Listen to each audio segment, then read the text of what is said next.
حضرت گفتن که همون صدقه پیش خدا از همه اجر زیاد دارد که انسان در حالت صحتیش، تندرستیش، وظیفه‌داریش، در حالت فارغیش که هیچ درد و مصیبت ندارد، هیچ کمبودی ندارد،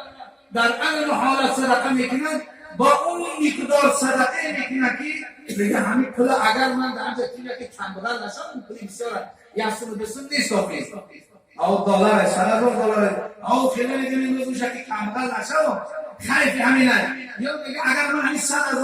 در تجارت رو شاید که تجارت رو پیش روم اما همین خیلی انسان صدقه کردنش در همین خیلی موری این صدقه بزرگ بودن نه و حالت اینه که حق در گلود بیاد داد بینی پتکم برای دار بیچارا تقسیم کنید یا بلای کام نیست رو بلا بمریم دیگه مردن که بچه ها میگن انشاءالله هیچ تر نکنیم خیلی خیلی میشه انشاءالله خوب کنید در میشه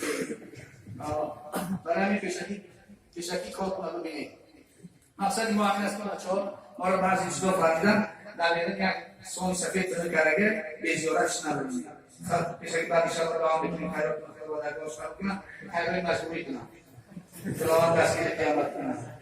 البته کاغذها را قرار چون بگیم که ما چند دعا فرمیدن یک خواهرچه در شهر رسیه با شهوانش هست اون جمعه گفتاره که میخواهد که در حق بخاطری هر زن دعا کنیم و زندگی خوب انشاءالله پروردگار دعا کنیم و نزدیکی خدای خواهد صاحب فرزند صالح کنم زندگی